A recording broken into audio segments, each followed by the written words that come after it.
Hello, I'm Paul Beckwith, and in my last video, I talked about the unraveling of civilization. Why it really seems like that's what's occurring right now. I know there's a lot of emotional aspects to that, but recently I posted a very good article. It's called 10 Reasons Our Civilization Will Soon Collapse. It's a deep dive into the problems that world leaders have let spiral out of control. And the author is Alan Urban. And I decided to go over this article in great detail because I think it's very important. I shared it on Twitter and Facebook and elsewhere, and I think it's a very you know a very relevant article to today's times. So you may have noticed that the title of this video is 11 Reasons Our Civilization Will Soon Collapse. So, you know, I was prompted to bump it up to 11 because of the 500 plus people that were killed by a massive bomb, which went off destroyed a hospital in the Gaza Strip just today. And of course, people immediately say, okay, this is an Israeli attack, whether the bomb was aimed there or went astray. And then Israel posts a whole bunch of stuff saying, it was a bomb, a missile that had gone astray that was fired by Hamas, and et cetera, et cetera. It goes on, but I think the evidence, the evidence will show, I think, that was an Israeli attack intended. It was probably what's called a JDAM, which is a 1,000 kilogram bomb. Or is it 1,000 pounds? I don't know. That's a big difference. But anyway, a massive bomb. I don't think the missiles that, they fire up from Gaza Strip can carry that type of explosive weight. If it was part of a missile that was shot down, it wouldn't have impacted at such a high speed. There's video of it, and there's a whistling sound, and that whistling sound is exactly what you hear when you have this JDAM munition. So, coming right down on a hospital. I mean, Israel warned the Palestinians they had to evacuate this area of northern Gaza.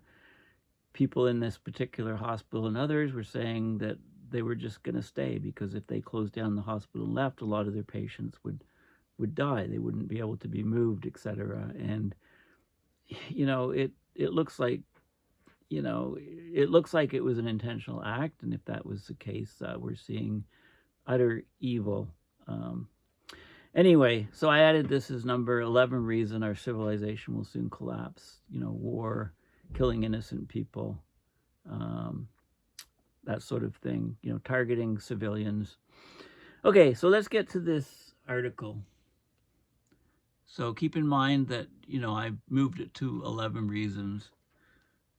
As if now I guess the thing is well, let's go into the details of this article. Okay, so here's some wildfires coming up to an urban area. Could be in any number of countries. So this article was just posted. That's right, our entire global industrial civilization is going to collapse. And soon, which means within the lifetimes of most people alive today. And that's a lot sooner than most people would expect. So this is quite a claim. It's a pretty terrifying one. If you're under 50 or so, well, even if you're above 50,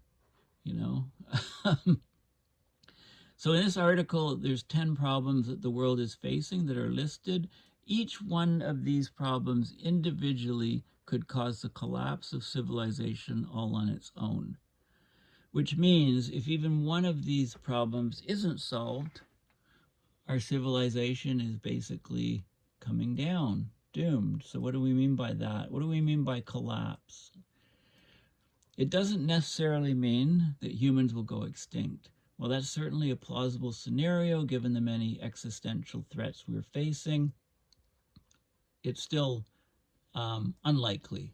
I agree with this. I think McPherson is just wrong to be focused on extinction and focused on dates of extinction. I think that's just a wrong approach, and I think he's discredited himself by trying to give these firm dates and numbers over the years. People just don't believe that. But small groups of humans have survived throughout history in very difficult conditions for tens of thousands of years. I mean, we know that from the archaeological records, from the paleo records. So what do we mean by collapse? It's a breakdown of social institutions like governments and economies. Then it'll be followed by a dramatic decline in the human population. That's still a little bit vague. So, there's a book called How Everything Can Collapse, and it says that basically a collapse is a process at the end of which basic needs, water, food, housing, clothing, energy, etc., can no longer be provided at a reasonable cost to a majority of the population by services under legal supervision. As society breaks down, life will get simpler and simpler. Not during the breakdown process, but maybe out the other end with a lot fewer people on the planet. By the late 21st century, people will be living the way they did in the early 19th century. This brings to mind a quote that I don't know what weapons will be used in fighting World War III, but I know what weapons will be used in fighting World War IV, and the answer will be sticks and stones. Okay, so how do we know this? Well, let's look at humanity's biggest problem. No, it's not climate change, according to the author. It's overshoot. Okay, very simple, overshoot. Overshoot is just one of the many problems that humanity is facing, but it's arguable that it's the only problem we're facing because every other problem on this list is a result of overshoot. So basically, there's something well known called ecological overshoot. And it's what happens when an organism uses up an ecosystem's resources faster than the resources can regenerate. This happens all the time in nature. So, for example, put a herd of deer on an island with no predators and plenty of grass. The deer eat as much grass as they want, and the herd grows exponentially. As their numbers grow, they eat the grass faster and faster until there's almost no grass left. The grass starts to grow back, but it gets eaten right away. The deer even eat the roots of the grass, and then it doesn't grow back at all. Obviously, the population of deer has overshot the island's carrying capacity. There are too many deer, not enough grass, so most of the deer starve to death. The grass finally gets a chance to start growing back when the deer numbers are much lower, but the carrying capacity of the island has been reduced because the deer were eating the roots as well. So it doesn't restore to what it was like in the first place. So there's a couple exact scenarios. St. Paul's Island and St. Matthew's Island off the coast of Alaska are a couple of the possibilities. Okay, so this is a great graph. We've got population on this axis, and we've got time on this axis. And what you can see is this is the carrying capacity. So this is the amount of population of the species that can exist at a steady state, the carrying capacity. This is the population growth. And once you exceed the carrying capacity, you enter overshoot. This is maximum overshoot here. And then basically the carrying capacity drops and the population crashes back down. Okay, so this is the whole concept of overshoot. And you can look at all different aspects of different areas that experience this overshoot. So this happens with every type of organism, from yeast in a petri dish to humans on a planet. Okay, when predators are removed or new food sources introduced, the population skyrockets. and then it collapses as the food source is exhausted. Okay, so there's actually um, a number of really good books on this. One of them is Overshoot, the Ecological Basis for Revolutionary Change. So I guess the question is how long until humans overshoot the Earth's carrying capacity? And the argument here is that we already did pass that about 50 years ago. That's according to the Global Footprint Network. So every year they calculate the date when humans have used up as many resources as the planet can generate in a year. It's called the Earth Overshoot Day. Last year it was on July 28th. So it was 7 months into the year. By the end of the 7 month, after that we went into overshoot.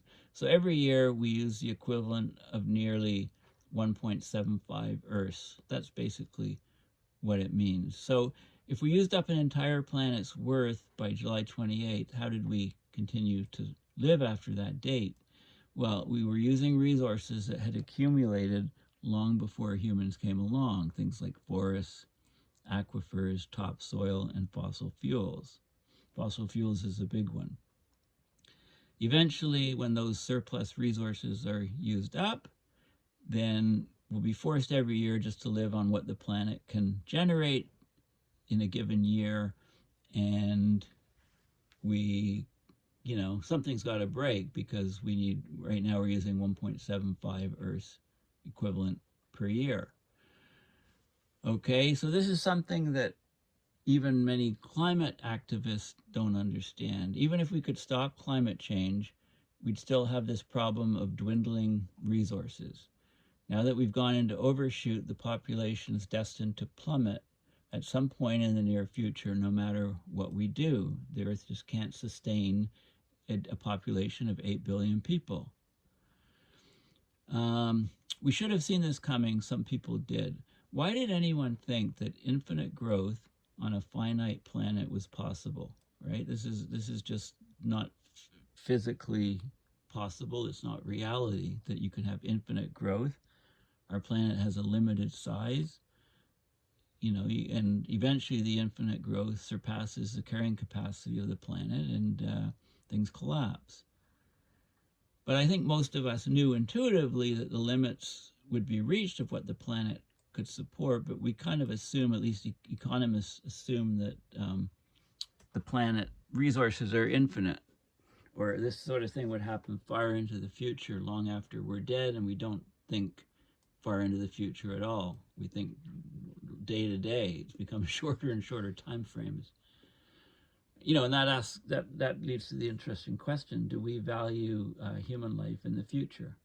Right? Because the way we're acting right now is that we don't place any value in that. We place value maybe in, we place value obviously in the future of our kids and their kids and so on. But, it's hard for the human brain to fathom the exponential growth of how quickly things are degrading. So if we've officially surpassed the carrying capacity of our planet, as we begin to run out of essential resources and food becomes harder to produce, the economy will collapse, the population will finally go back down. Civilization as we know it will come to an end. People will have to live differently on the planet. And remember, civilization is different. I'm not talking about extinction, I'm talking about civilization, organized society.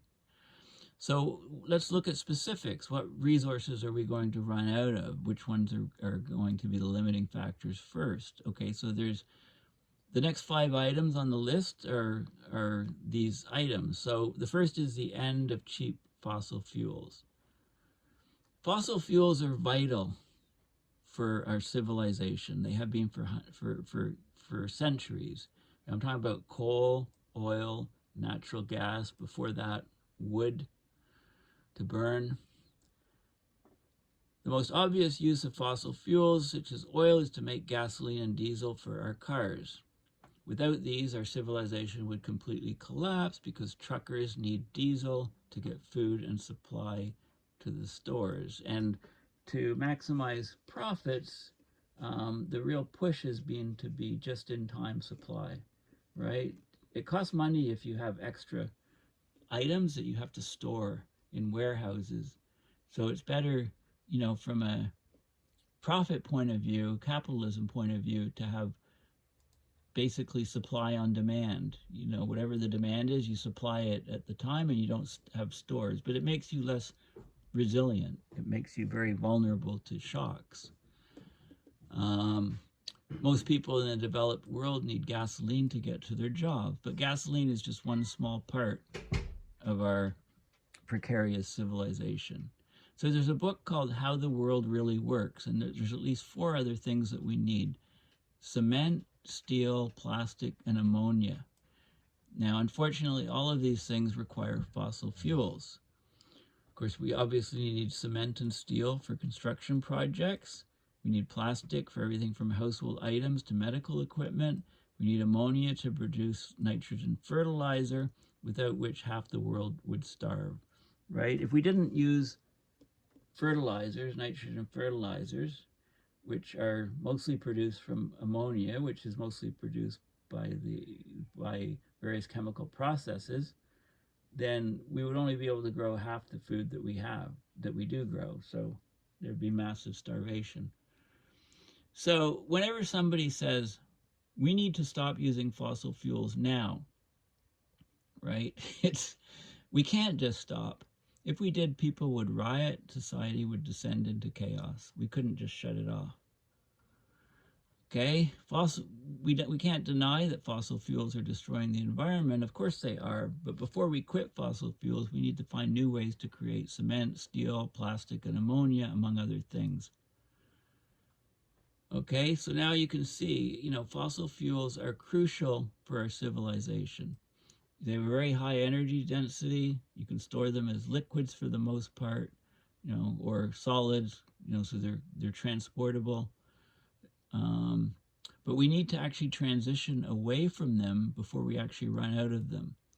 And that's a problem because it looks like we're going to run out of them soon, at least ones that are accessible at a reasonable price, right? So we need to start talking about the energy return on investment. How much energy do you have to put in to your mining to get the fuels out, and how much energy will those fuels that you get out provide to society? That ratio is very key. When things were hunky-dory and you could just basically have oil gushers in the Saudi Arabian desert, the energy return on investment was like 20 or 50 or higher, right? You could just get the stuff right on the surface, right? But now we're having to go deeper and deeper into the ground. So people have been talking about peak oil for decades. It's the point at which the amount of oil extracted every year peaks and goes into terminal decline. This happens because there's a finite supply of oil on the planet, so as time goes by, oil companies make fewer and fewer new oil discoveries. Although oil companies like ExxonMobil continue to find new sources of oil, overall, oil and gas discoveries are at their lowest level in 75 years. So many people believe we've already reached peak oil. There's signs that the worldwide peak oil production happened in 2018. Okay, and here's oil production from 1965 to 2020 with peak oil years. And you can see all the different sources of oil in the different regions. Okay, so, this is Africa, for example, peak in 2008. Mexico here, 2004. Europe peaked in 1999. Okay, and so on. And it looks like, here we are, 2018, maybe oil peaked then. Okay, this is the sort of thing you really see only in the rearview mirror. Okay, every oil-rich nation is producing less oil despite the fact that global energy demand is increasing. We're about 100 million barrels a day plus, something like that. The U.S. reached its peak of its conventional oil production back in the 70s. And if we look at the U.S. conventional, back here in the 70s was a peak, but then there was new technologies that brought on things like fracking, etc., to pushed the curve. So this was conventional oil. New fracking technologies allowed companies to extract oil from shale fields. The U.S. has seen a boom in oil production over the last 10 years, making it one of the world's largest producers of oil. But this boom is short-lived, it looks like. There isn't as much shale oil as conventional oil. It's very expensive to extract, so the energy return on investment is much, much lower. In fact, it's only what, 2 or 3 in the tar sands in Canada, for example. In fact, most of the companies selling shale oil have gone bankrupt. So if the world still has plenty of oil left, as some people claim, why are we resorting to expensive, hard-to-reach sources like shale fields or deep ocean drilling? Technically, the world will never run out of oil. The problem is that the remaining oil reserves will be so far underground and hard to reach that it would take more energy to pump it out than what we'd get from the oil itself. So this is when the energy return on investment drops to less than 1, and then it's not worth even trying to get the stuff out. So it will get so difficult to make a profit from fossil fuels that investors will simply stop investing in them. It's already happening. Meanwhile, global energy demand continues to increase. Countries are pumping it out of the ground as fast as they can in order to lower gas prices, but even countries like Saudi Arabia are already near maximum output. And if you look at the production from Saudi Arabia, a lot of the production is just from a few major oil fields, which seem to be past their peak. But of course, oil isn't the only fossil fuel. There's coal and natural gas, but there's evidence that we'll reach peak coal and gas in the coming decades. But, you know, also they're much dirtier burning, and there's a lot more air pollution from coal and natural gas. There's very high leak rates. It's methane, basically. So the fact is that humans have used more fossil fuels in the last 30 years than they did in all of history before that. All of human history using fossil fuels, right? We've used more in the last 30 years than we used in all the time before that. So if we continue at this pace, there's no way we'll still have enough fossil fuels for everyone in another 30 years. Okay, we're forced to switch to green energy, right? Switching to green energy would be better for the environment, but we can't use renewables like solar and wind power. The energy density is too low. We can't use them to produce cement, steel, plastic, and ammonia. Okay, but there's other problems with green energy because they're not actually completely green. So here's the failure of green energy: pollution. Okay, so what do people mean when they say green energy? Most people mean it's energy without damage to the environment. We get our energy, the environment's okay, and everybody wins. But that's not really how it works, because we still have to build the infrastructure for the green energy. So green energy sources like wind turbines and solar panels, they produce fewer emissions than fossil fuels, but they still produce some emissions because we need fossil fuels to create them in the first place. So we need oil to extract the materials needed to create wind turbines and solar panels. Diesel-powered trucks transport the materials to factories and transport the wind turbines and solar panels to their destinations. Often you need helicopters to set up the wind turbines, especially offshore turbines. Those are all burning fossil fuels. Parts of the solar panels and wind turbines are literally made from fossil fuels. Like plastic is derived from oil. The blades on wind turbines are made of some form of plastic. It gets worse. Most electric vehicles are up to 50% plastic. So while you're cruising around in your Tesla feeling good about how you've reduced your carbon footprint, remember it took at least 3 barrels of oil to create your car. Well, probably a lot more if you count the energy it took to make all the other components within the car. Of course, there's other ways to create plastic, but they're a lot more expensive, right? I mean, we can make plastic out of plant material. You know, the cups I drink at my local coffee shop, the clear plastic cups, are plastic made of plant matter and things, so we can, but they're more expensive to produce. Even if we were making cars that didn't require any fossil fuels, they'd be too expensive for most people. Okay, so the sad irony of the green energy revolution, if we stop using fossil fuels, we'll see a collapse in the production of renewables. And renewables like wind and solar, they have to be rebuilt every 20 to 30 years. They have a lifetime, so they should be called rebuildables, because whenever you're rebuilding, you need to use fossil fuels to rebuild them. Okay, to make computers, solar panels, electric vehicles, and all sorts of other technologies, we need metals, lots of them. Okay, so metals are, there's lots of rare metals in our phones and devices, metals like europium, indium, manganese, neodymium, terbium, tungsten, and many others. So there's loads of metals in all of our devices. To get these metals, companies destroy local ecosystems and dig huge holes in the ground for strip mining.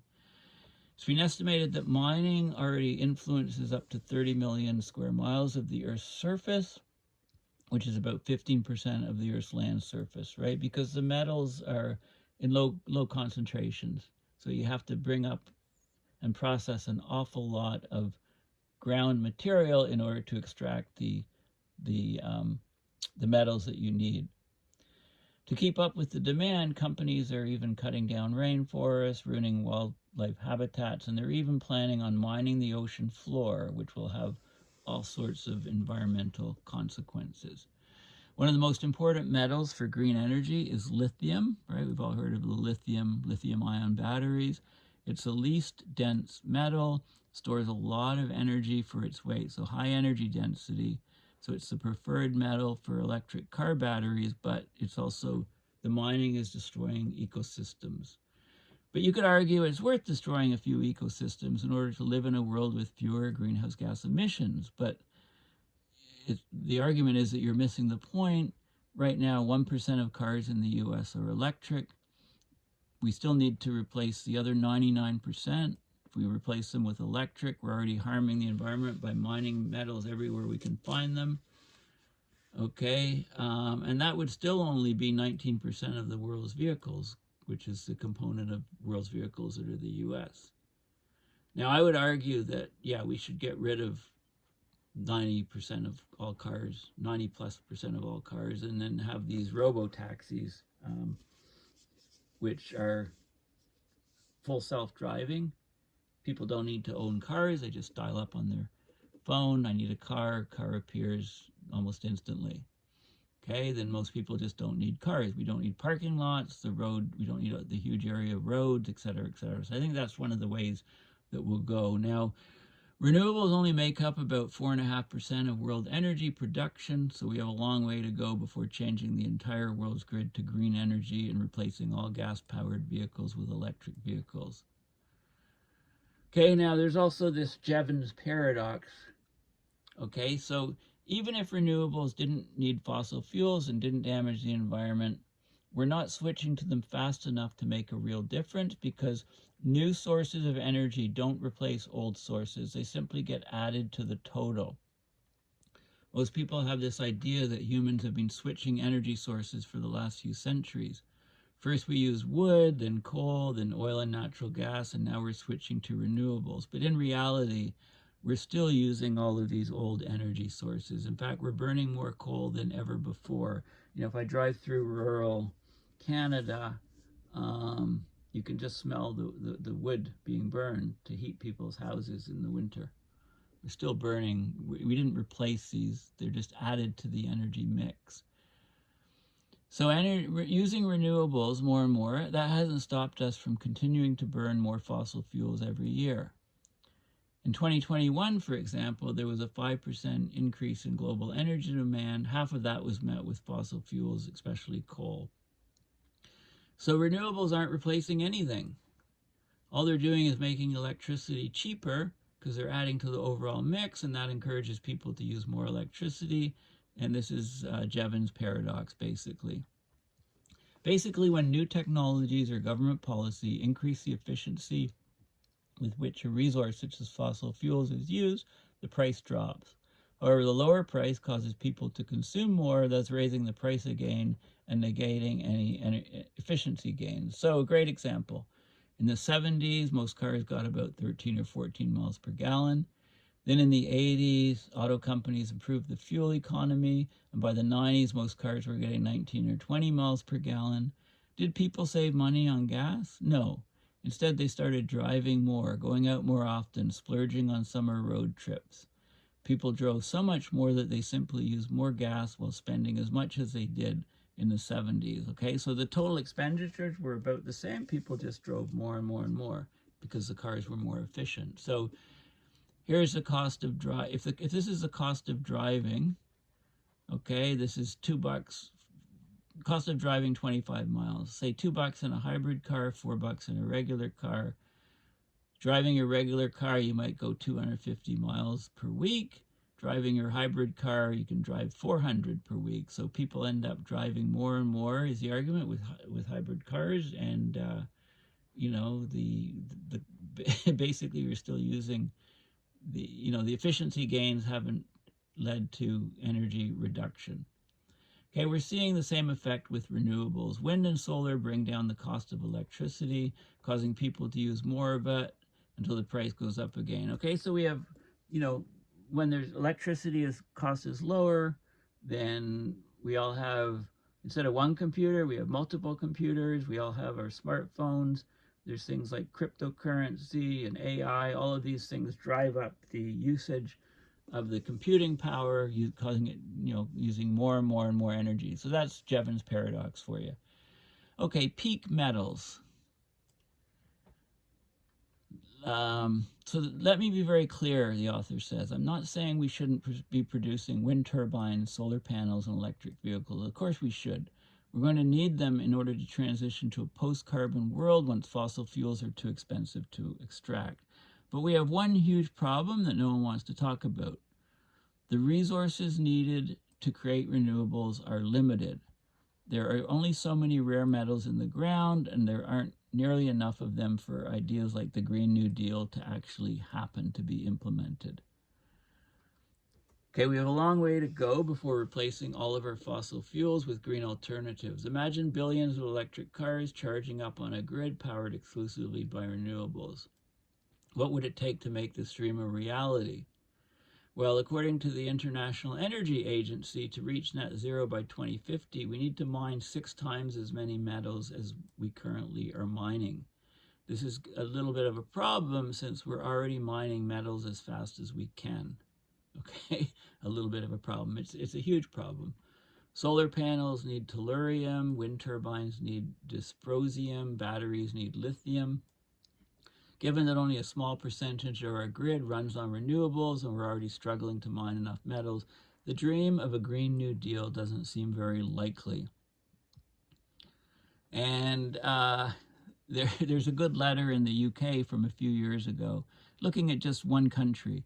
To replace all UK-based vehicles today with electric vehicles, they need 207,900 tons of cobalt, 264,000 tons of lithium carbonate, 7,200 tons of neodymium and dysprosium, 2,362,500 tons of copper. The cobalt, that's 2 times annual world production. The neodymium, that's all the neodymium.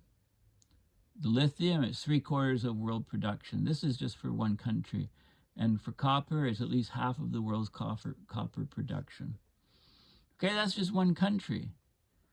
To replace the planet's entire fleet of gas-powered vehicles with electric vehicles would need far more metals than we have, okay? So this is why I say, well, this is an example given as to why the so-called Green New Deal is a fantasy, but I would argue this case with cars is, ownership becomes 10% of what it is now, or even 1%, and people just dial up on their phones when they want a car.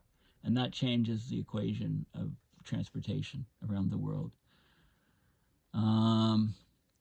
Okay, so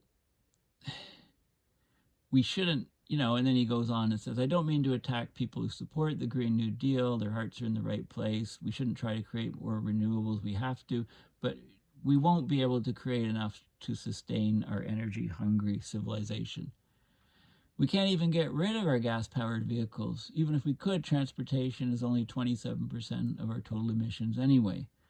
Why can't we recycle these metals? Well, we do, but it costs money and energy to recycle them. To recover tiny specks of metals like indium and terbium from every smartphone that gets thrown away would be very difficult, if not impossible. You know, a lot of these electronics are sent to third world countries where people by hand try to recycle what they can. But that's to make money, that's not for the environmental purposes, a business. Our only options are to search for replacement metals, search for new deposits, and dig deeper into current mines, and I guess mining the ocean. Right? Over time, the quality of the ore will go down. You can get less of the metal out per ton of ore. The metals therefore get more and more expensive.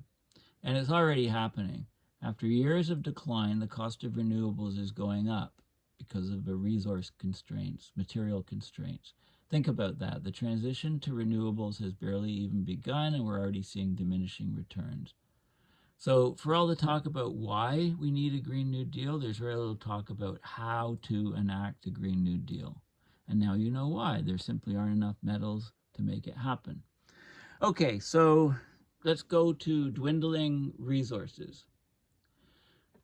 Now that your dreams of a green utopia have been maybe destroyed or harmed or reduced, let's look at other resources that are in short supply. So rubber.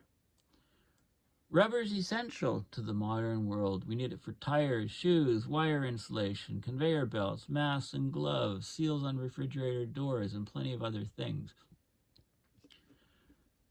Is this true? Most people don't know, but rubber comes from a tree. It comes from the rubber tree. Hevea brasiliensis, a tree from South America.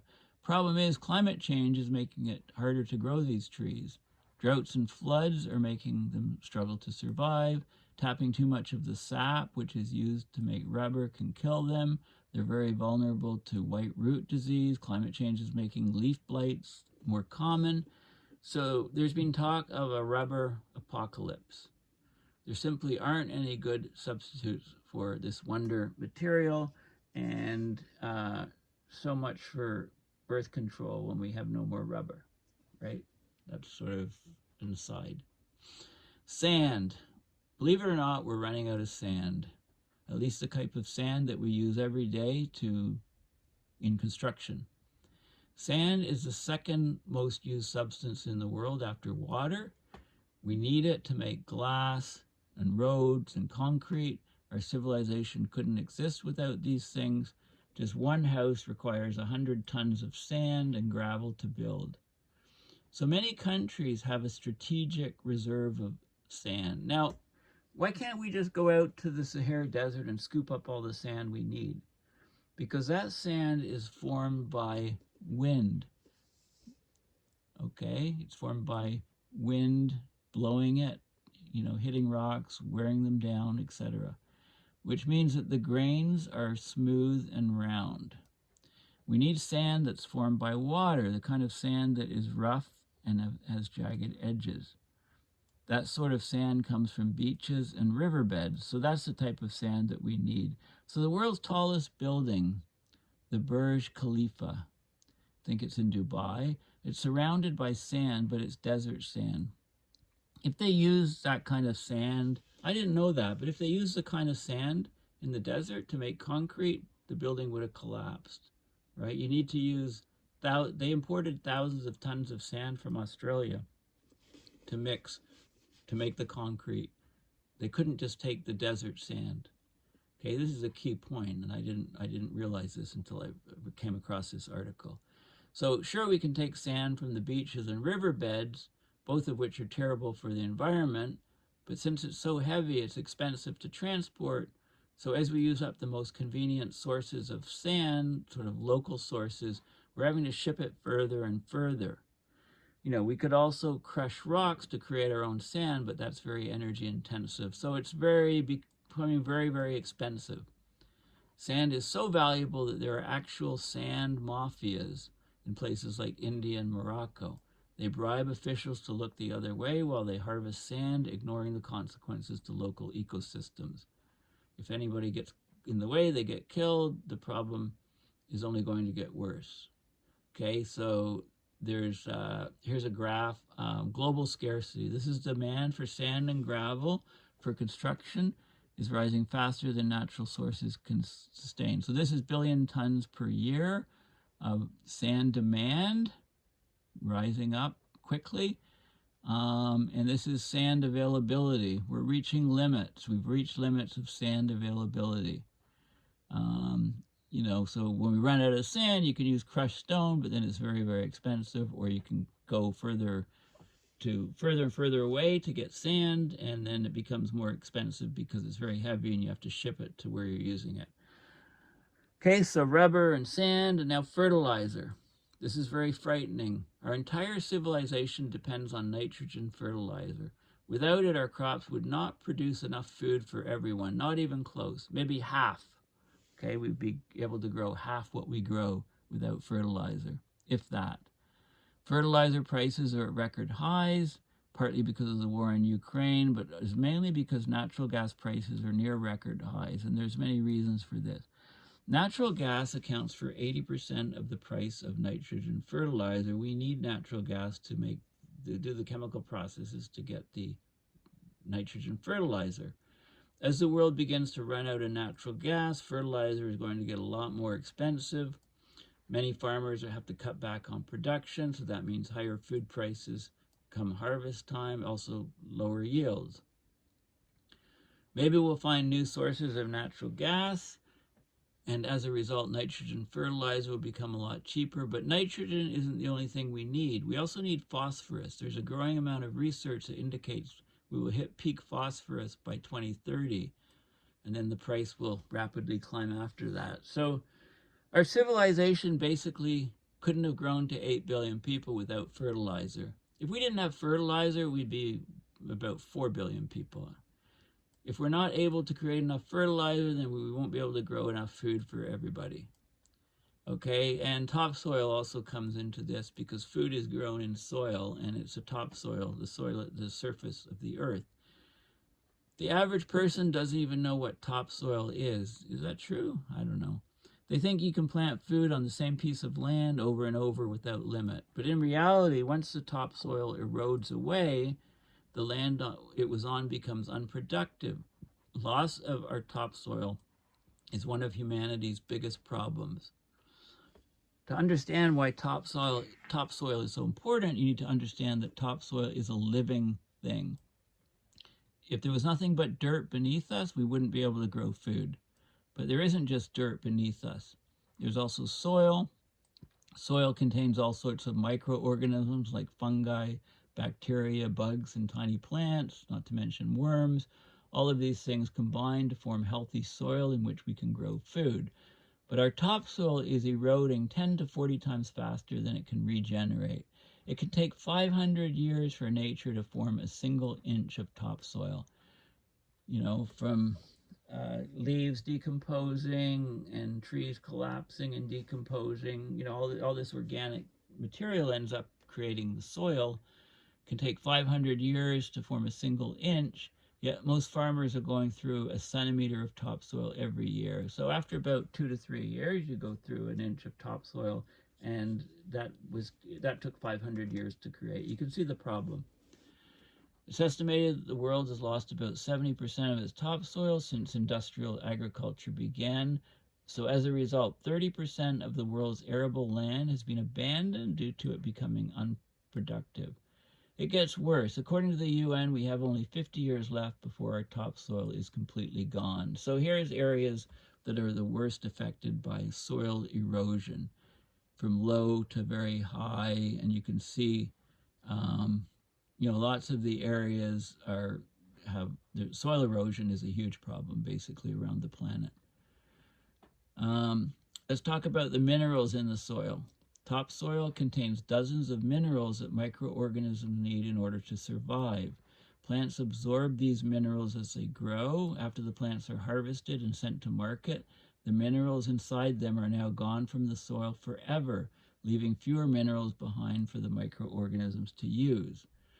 This problem is so severe that in North America, the soil has already lost 85% of its minerals over the last 100 years. And every other continent except for Australia has lost over 70% of its minerals. Not only does this mineral depletion make it very difficult for microorganisms to thrive, but it makes our food less nutritious. So modern food has far less calcium, copper, zinc, and other essential minerals. That leads to mineral deficiencies even in people who are well fed. And this is a huge problem. Also, warming is and higher CO2 levels can cause plants to grow faster, but when they're growing faster, the edible part is less nutritious, is another problem. The topsoil is also dying because of NPK, nitrogen, phosphorus, and potassium. Fertilizers. These fertilizers change the pH of the soil till it's so acidic that bacteria have a hard time surviving. That's a problem because some bacteria convert minerals into chemical forms that plants can use. They fix materials. Without them, the plants are less nutritious and struggle to survive or to thrive. Yet another problem is the overuse of pesticides, herbicides, and fungicides. They make it harder for plants to absorb minerals. Just as plants need beneficial bacteria to absorb minerals, they also need fungi, but fungicides kill the beneficial fungi as well as the harmful fungi. They don't discriminate. So why do farmers keep using these methods if they're killing the topsoil? Well, the answer is there's always been enough topsoil left for the next harvest. Fertilizers help the plants grow faster and larger. Chemicals like pesticides, herbicides, and fungicides kill harmful insects, weeds, and fungi, allowing the crops to grow freely. Yet these things kill the topsoil, causing it to dry out and erode away. But farmers only lose about 1 centimeter of topsoil per year, and since many farmers sit on at least a couple feet of topsoil, the problem simply isn't urgent enough to force farmers to change their methods. So this is a common theme with any issues related to collapse. Since people only live 70 to 80 years, they have a hard time considering long-term problems that extend beyond their own lifetime, and an even harder time making drastic changes to their business practices, especially if doing so would mean earning less money. But with topsoil, we're reaching a point where the consequences will be felt in the lifetimes of many people alive today. Food will become more nutritious, harder to grow. That'll cause prices to go higher and higher until people simply can't afford to eat. We could slow down the rate of topsoil erosion through conservation practices in agriculture, but that would only delay things. There's so many people on the earth that we've basically painted ourselves into a corner. We can't keep using up our topsoil, but we have to if we want to eat. So there you have it. Okay, now water shortages. We're talking about food and water shortages, so look at the Gaza Strip as a microcosm. I mean, their food's just been, and water and fuel and electricity has been shut off. Imagine losing your electricity, just completely shut off, not getting it back. It like puts you back in the Stone Ages. Imagine living in a city with severe water shortages. In the richer areas, the water is only on for a few hours a day, giving residents a brief window in which to take showers and fill up their water bottles. However, they aren't able to wash their cars, water their lawns, or fill their swimming pools. In other parts of town, things are a lot worse. The water is never on at all. You have to stand in the hot sun for hours, waiting in line so you can fill empty buckets from the spigot of a government water tanker. These people, of course, are extremely careful with their water. They reuse it as much as possible, even cleaning plates and utensils in old dishwasher. When the water gets too dirty to reuse, they flush their toilets with it. Rarely do they get to take a shower, opting instead for a wet washcloth and a little bit of soap. They have enough drinking water to prevent severe dehydration, but they have to ration it to ensure they have enough left for cooking their food and brushing their teeth.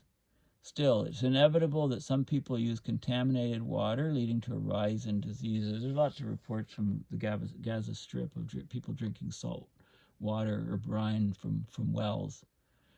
As for food, only people in richer areas are able to afford fruits, nuts, and vegetables. Everyone else relies on cheap and unhealthy foods, high in sodium and carbohydrates, low in nutrients, and that leads to more and more illness and more burdens on the health system. But those are the lucky ones. Because crop yields are so low, food is very expensive, so the poorest people barely get enough food to survive if they can afford it at all.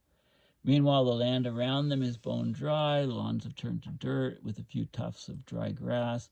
Many of the trees are dead, leaving behind skeletal branches. The air is dusty with sandstorms blanketing the city and a fresh layer of dirt on a regular basis, right? Sounds like, read The Grapes of Wrath, Steinbeck on the Great Depression, the Dust Bowl in the U.S. Because of all this, cities and states begin fighting each other for water rights to the point where water mafias emerge and decide who gets water and who doesn't. Neighboring countries that rely on the same mountains and rivers for water go to war with each other. Even states start attacking each other. This is the future we're headed to if we don't do something about the global water shortage.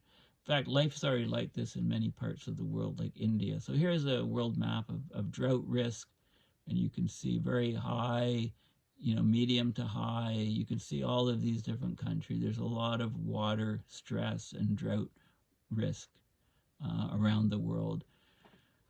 Okay, the drought is the killer. The U.S. West is experiencing the worst mega drought in 1,200 years. Countries all around the world are experiencing some of the worst droughts ever thanks to climate change. Major rivers like the Mississippi are drying up. Okay, until recently, droughts were manageable because states and countries could just pump more water from underground, from aquifers, but even now the aquifers are running dry. The U.S. has many aquifers, but two of the most important are California's Central Valley Basin and the Ogallala aquifer, which stretches from South Dakota all the way down to Texas. 90% of the water from these aquifers is used for irrigating crops, so they're essential for growing food. In fact, they provide 20% of the world's grain crops and 40% of the fruits and vegetables that are consumed in the U.S., and these aquifers are depleting. The Ogallala aquifer dropped 12 inches in 2021. Rainfall refills the aquifer at the rate of about 1 inch per year, but it dropped like the equivalent of 12 years in 1 year. If we don't do something, the Ogallala aquifer could be dry within 20 years, leading to thousands of farms going bankrupt amid the worst dust bowl in history. Okay, I'm not saying we're all going to die of thirst. Even as things get really bad, most people will still be able to find enough drinking water to avoid that. Instead, what will happen is severe food shortages, because food is really a form of embodied water. 75% of groundwater goes towards agriculture. But if aquifers dry up and the droughts continue, we won't be able to grow enough food for everybody, and chaos will ensue. There's 33 countries that are expected to experience extreme water stress by 2040. Some notable ones are Spain, Greece, Israel, Saudi Arabia, Iran, Iraq, Pakistan, and parts of India. So, you see what's going on with conflicts now. What's going to happen in a world without water? I mean, the world's just going to ignite. Of course, Pakistan and India are both nuclear-armed nations. They hate each other. India only has a few years left to solve its water crisis, otherwise hundreds of millions of lives will be at risk. We wouldn't be running out of groundwater if it weren't for all the droughts happening around the world, but the droughts are here to stay, and they're being worsened by climate change. Now, I'm not going to talk too much about climate change because I've already said loads about it, and you know a fair amount about it, so I'll let you just read through this, but you can see CO2 and temperature, and this is interesting. Climate change is incredibly difficult to understand because it has an uncountable number of effects that all interact with one another. That's why climate change has been referred to as a hyper object, something so vast that it is beyond human comprehension. I believe this is part of the reason people have ignored it for so long. You can't see or touch climate change unless you're in the middle of a drought, flood, heat wave, hurricane, or some other natural disaster. And even then, we can only say that those disasters are more likely and more severe because of climate change. They aren't climate change itself, but they're happening more and more often that it seems like we've crossed into a different regime. Scientists and the media have done a terrible job explaining climate change to the public. And he gives an example of a few years ago. Bill Nye went on Tucker Carlson to explain why climate change is real and why it's such a serious threat. He spent the segment talking about ski resorts going out of business, vineyards having to move further north, and sea levels rising a little bit over several decades. If that's what people think climate change is, no wonder they aren't worried about it. You know, one sentence explains it. The increasing number and severity of natural disasters will eventually cause simultaneous breadbasket failures around the world, and the subsequent food shortage will lead to global famine and the breakdown of society. That sounds like coming directly out of one of my videos, actually. Why didn't Bill Nye just say that? Because they don't want to scare people? People need to be scared, right? They need to understand what's coming in order to try to avoid it, in order to prepare for it. And so on, okay? The number of billion-dollar disasters has gone up dramatically over the last decade, even when you adjust for inflation. Just this year, we've had 5,000-year rain events in the U.S. and so on. Like, the statistics have all changed.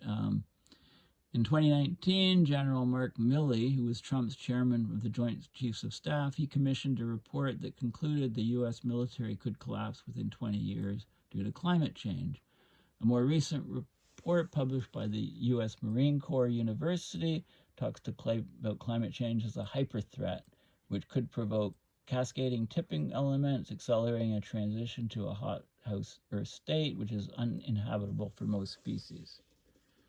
There won't be any one flood or heat wave that causes society to collapse. It's like death from 1,000 cuts. And I've often talked about that. I've talked about the climate casino, and climate chipping away at resiliency. And eventually people will run out of money to be able to rebuild infrastructure that's destroyed, whether it be from climate change or from wars. I mean, look at the Gaza Strip, the northern part of the Gaza Strip.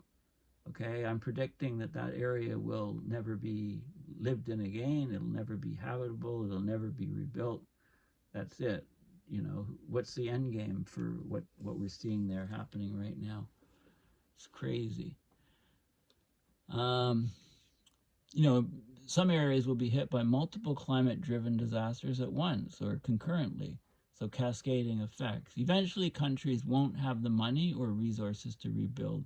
Infrastructure will fall into disrepair, rolling blackouts will become the new norm.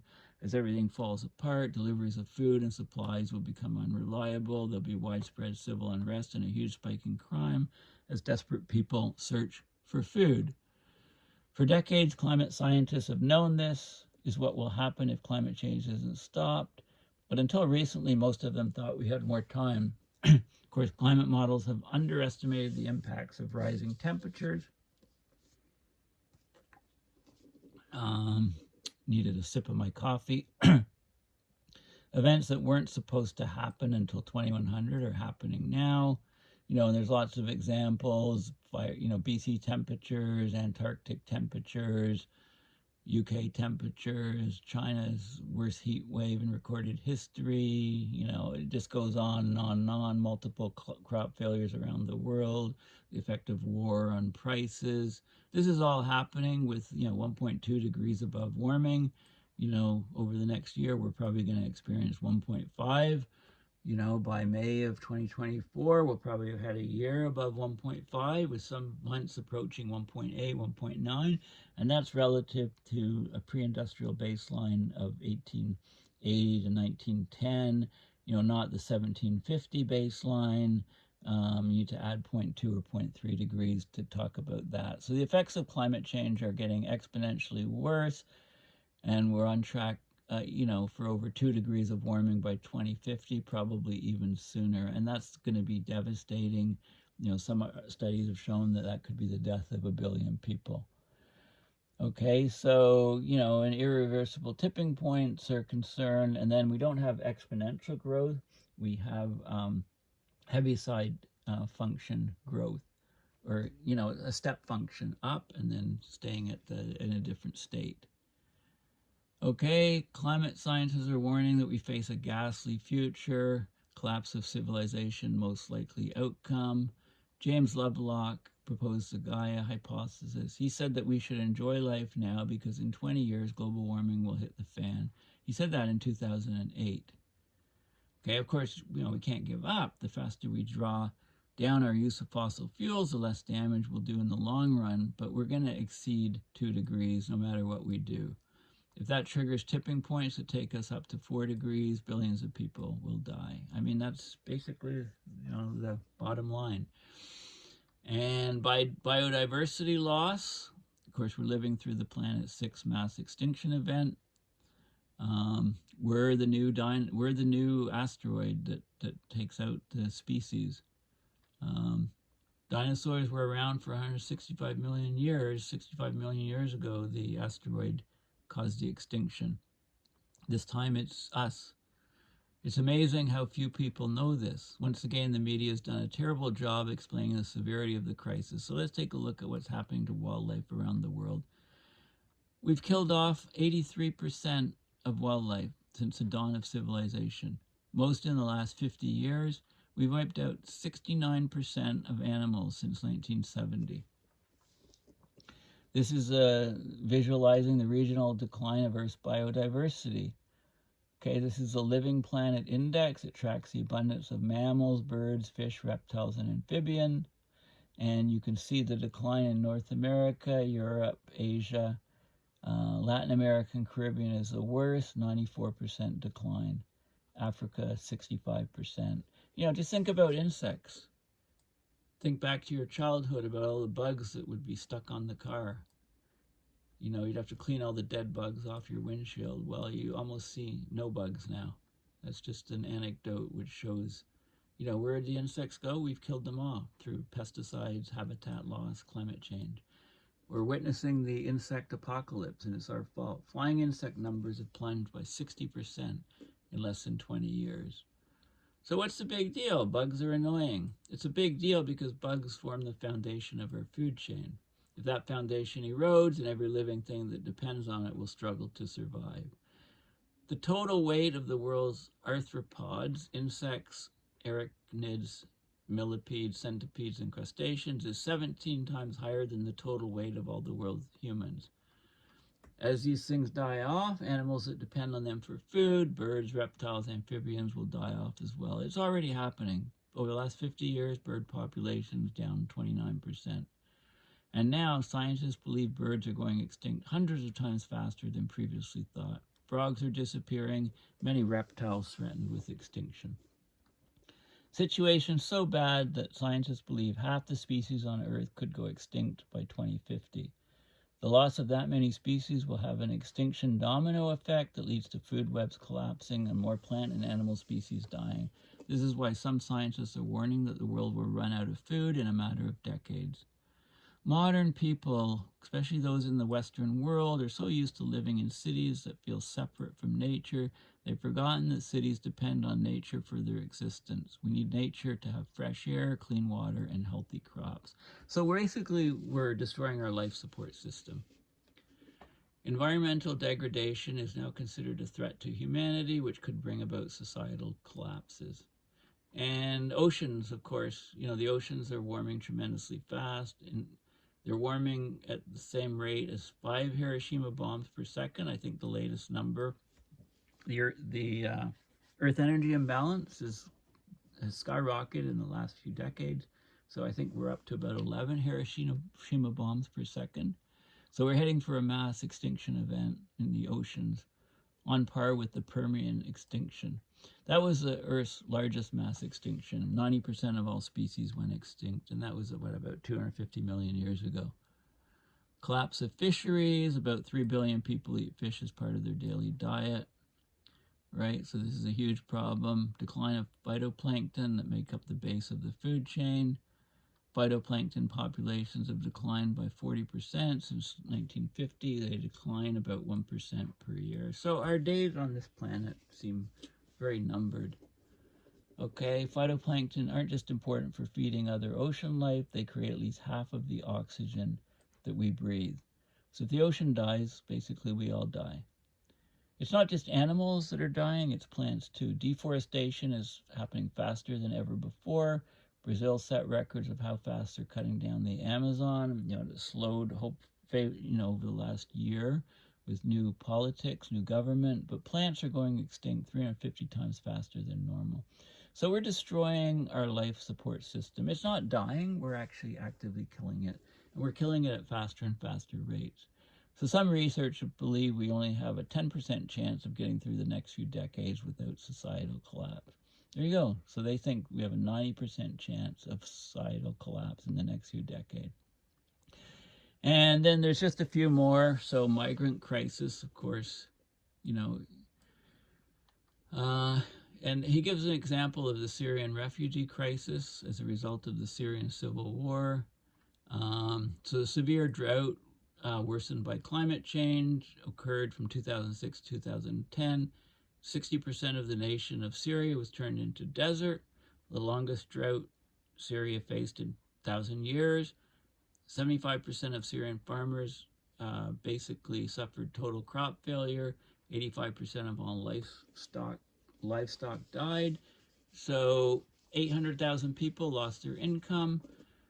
1.5 million people moved from rural areas to urban areas in search for work, and that caused a lot of tensions among the different groups.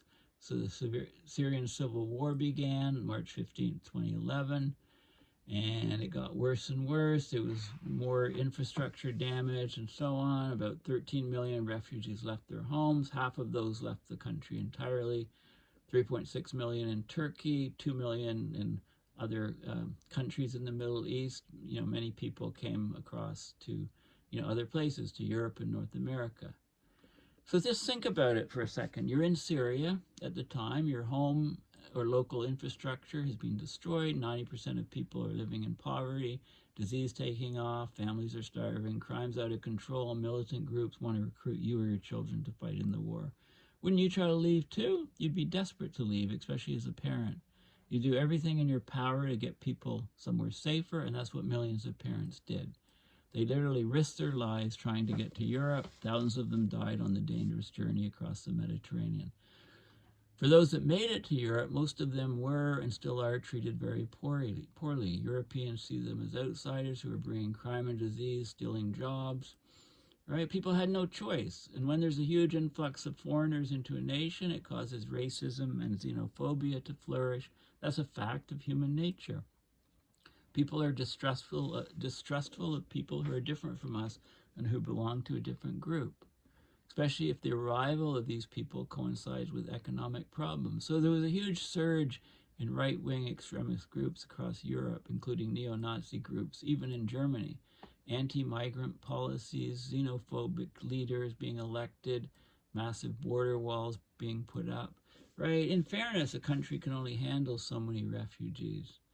Okay, so anyway, the Syrian refugee crisis is the largest refugee crisis of modern times, and it was only 7 million people leaving the Middle East.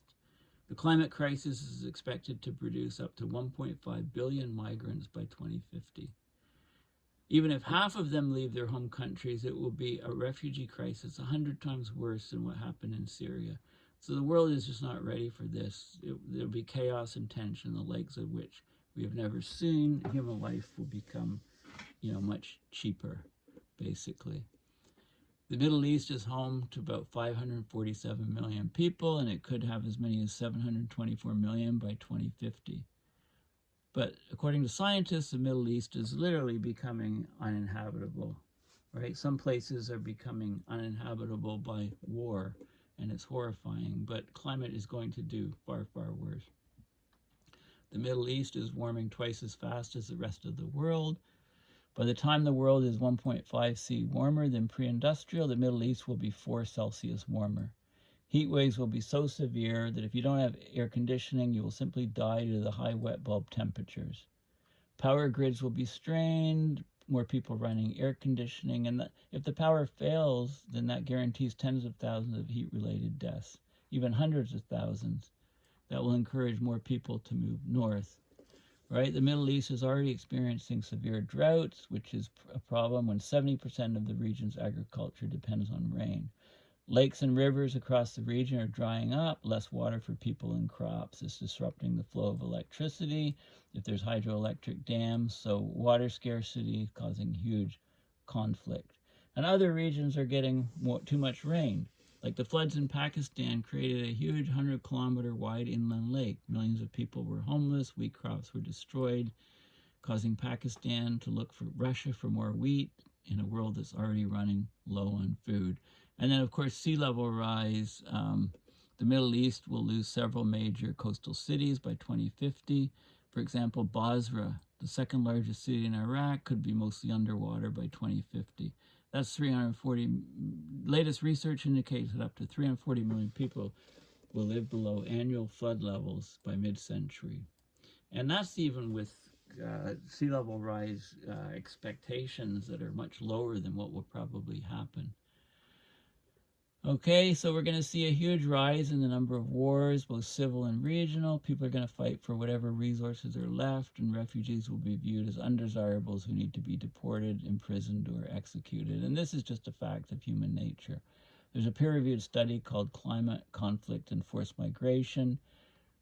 It confirms that climate change will lead to more wars and more refugees. And, here's some of the loops here. Climate, you get drought, crop failure, poor natural resource management. That causes conflict over scarce resources, demographic pressures. Conflict displaces people, and so you get migration, and climate itself causes migration, and these things are all in these vicious loops leading to civil and regional wars. Okay, and the last thing is 10, increasing conflict. So, of course, Russia and NATO in a dangerous proxy war in the Ukraine. And Ukraine was known as the breadbasket of Europe, and that's one of the reasons why it was attacked by Russia, because they needed the food. They thought it was Russia believed that taking back Ukraine was the best chance they had of securing a strong position in the changing world order and having because some of the best farmland in the world is there. And of course, the Arctic is going to be a flashpoint in the future. The Arctic has 13% of the world's undrilled oil, 30% of the untapped natural gas, could be 1 trillion in rare metals and minerals. And as the Arctic melts and summer sea ice begins to disappear, the transpolar sea route will be the fastest way to get around. So there'll be, much more shipping through the Arctic, and there's lots of countries that are laying claim, and the Arctic could easily become the center of global conflict, possibly even leading to World War III, if we don't hit that because of what's going on in the Middle East right now. This may sound far-fetched, but keep in mind that China owns about 2/3 of the world's rare earth metals and minerals.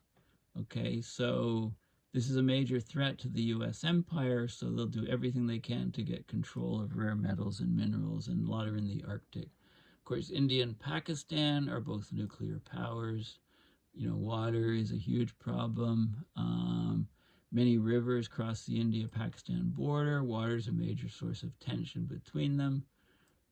India and Pakistan have both agreed to something called the Indus Waters Treaty. It gives control of 3 eastern rivers to India and 3 western rivers, including the Indus River, to Pakistan. Both countries have been accusing each other of violating the treaty. Right? They hate each other, and they're 2 nuclear-armed nations, and even a small-scale nuclear conflict could cause global famine by could cause a global winter, and a darkening. All the ash in the sky blocks some of the sunlight enough to cause a global famine, nuclear winter. It's a term I was looking for. Pakistan will face major water scarcity by 2025. India's water project is projected to be twice the available supply by 2030. It's hard to imagine these 2 countries getting along when these things are happening. It looks like Pakistan's government's headed for collapse, which would be a disaster for the world. Okay, they just had their worst flood in history, so there's all these economic issues, food insecurity, and the nuclear arsenals, right? And then there's other things here, like the Middle East, the fight over resources. Israel, Saudi Arabia, and the U.S. would love to overthrow Iran's government and take their oil, but it's likely that Russia and China would come to their defense. There's North Korea, right? So as climate disasters destroy infrastructure around the world, as crucial resources become harder to find, many countries will turn on each other.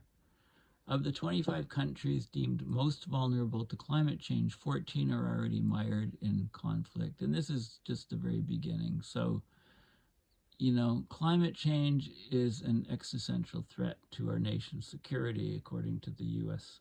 Defense Secretary. The Department of Defense must act swiftly and boldly to take on this challenge and prepare for damage that cannot be avoided. Food insecurity, and then of course there's a nuclear annihilation threat. Humanity is just one misunderstanding, one miscalculation away from nuclear annihilation. That's said August 1st, 2022, from the UN Chief Secretary General Antonio Guterres. Countries are spending hundreds of millions on doomsday weapons, which give a false sense of security. Meanwhile, the risk of nuclear proliferation is increasing, and the guardrails to prevent the nuclear escalation are weakening. Okay, so over the past 70 years, we've gone to the brink of nuclear Armageddon over a dozen times, and that was during a time when fossil fuels were plentiful and food was becoming more and more abundant. As food becomes harder to produce, both due to climate disasters and a lack of fossil fuels needed for industrial agriculture, we can expect to go to the brink of nuclear annihilation again and again. But will we go over the edge? Okay, and in the conclusion, it talks about the overall thing exceeding the carrying capacity of the planet, and all of the issues, all of the chaos and things. Things are so bad that even without nuclear war, we could see human extinction by the end of this century. And there's not even stuff here on, barely touching stuff on climate tipping points, crumbling infrastructure, millions dying from pollution like air pollution, increasing risk of deadly pandemics, and so on. Okay, so I guess some people are saying, well, if we're all doomed anyway, then what's the point of scaring people? Why not just let them live their lives? It's a fair question. And the answer is that the more people that know about the predicament and start preparing for what's coming, the greater chance humanity has of surviving this century and creating sustainable societies in the distant future. Okay. Okay, so anyway, this is a very, very lengthy article, very, very hard-hitting. It gives 10 reasons our civilization will soon collapse. And, I've argued that what's happening with the killing of civilians, men, women, and children, and then the propaganda on both sides, and the cheerleading of the major powers, the U.S., major Western powers, behind Israel without questioning what they're doing. They've basically been given a free ticket to do whatever the hell they want, break all international laws with no repercussions. And, they're saying it was, they're blaming the rocket that hit the hospital and killed 500 people a few hours earlier today on, the Israelis are saying it was a Hamas rocket. But there was no secondary explosion, so it wasn't a weapon site. People heard whistling, so a JDAM, 1,000-pound munition by yield. It's a missile about the size, about the weight of a Fiat 500, right? Went right into the hospital and, basically destroyed a hospital and all these people. So this is, I'd have to say that, since I'm doing this video today, I'd have to say that that's the 11 reasons. And that's why my title of my video is 11 Reasons Our Civilization Will Soon Collapse. Anyway, this has been quite a long video. There's a lot in it, but thank you for listening, and we'll chat soon. Bye for now.